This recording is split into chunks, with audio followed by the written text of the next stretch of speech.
Everybody doing good today this morning? Yeah. Awesome. All right, let me tell you a story. I had just started 6th grade. Now, I had been homeschooled from kindergarten through 5th grade, and as I had never gone to a regular school before, I lacked in a lot of the social expectations and adaptations that most kids had at that age. It was around then that I learned that not all social interaction among youth was created equal. When I started 6th grade at a regular school, I was immediately struck by the social dynamics and how they were radically different from what I'd become accustomed to. Now, for the first few weeks, everything seemed relatively fine, at least to me. But that's when I started to notice the social model that everyone was either adapted or in the process of adapting to. People had friend groups and interacted with other people based on opinions of those people from their friends. Now, this wouldn't normally be a problem as long as it didn't have any negative implications. However, negativity quickly arose from this social dynamic. Kids had the need to be better than other people, to set themselves apart for one reason or another. It seemed to almost be a form of self-gratification or a way to push themselves up. And although it wasn't always consistent, it was always cohesive. And although I didn't recognize it for what it was at the time, in essence it was a social hierarchy, where you had the popular kids at the top and the uncool kids at the bottom. And although it wasn't always consistent, you had the occasional popular kid that made friends with somebody who was deemed to be not cool. It was always cohesive. Everybody abided by this social system, and everybody largely treated it as totally normal. Now, since 6th grade me couldn't figure this out, I turned to the easiest thing for me at the time, which was just ignoring the status quo of this social system. However, that really didn't work out for me. I would try and associate myself with interests or people that, according to this social hierarchy, they thought themselves to be above me. And that resulted in bullying and other discrimination against both me and peers that associated themselves in these denounced interests. Now, this continued through 7th and 8th grade, and it was bad for different times and for different people.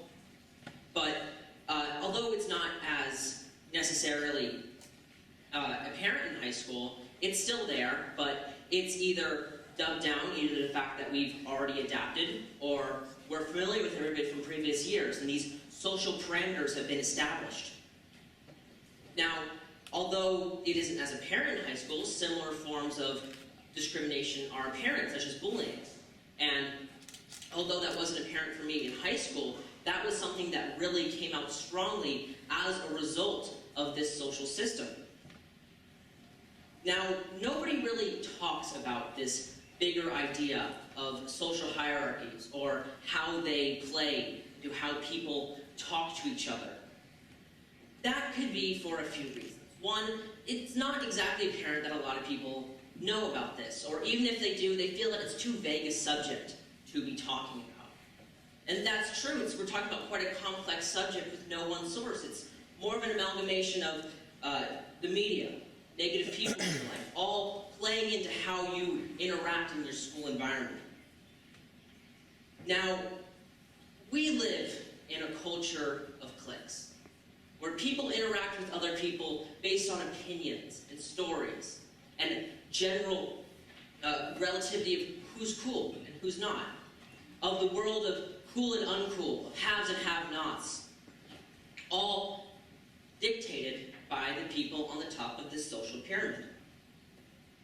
Now, if people knew more about this, I believe that we could make a difference, because every single one of you has the capacity to inspire change.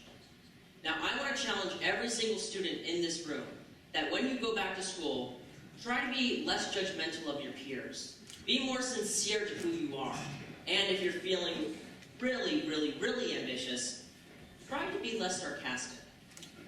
Yeah, no, never mind. That last one's not going to happen. But the point is, small changes that we can start to make today will impact how everybody interacts in the days of tomorrow. Now, will this ever be completely gone? No, probably not. But kids that suffer most from this toxic culture, people with learning disabilities, low self-esteem, and other issues, If we were to get a handle on this social system, they could grow up to have better grades, higher morale, and they could grow up to be arguably a better person. Now, this culture of cliques, while it will never be totally gone, we can minimize that so that if we can all become more aware about social hierarchies and how people interact in their day-to-day lives, with that newfound knowledge, we can go out and make small changes that will make the world of tomorrow a better place.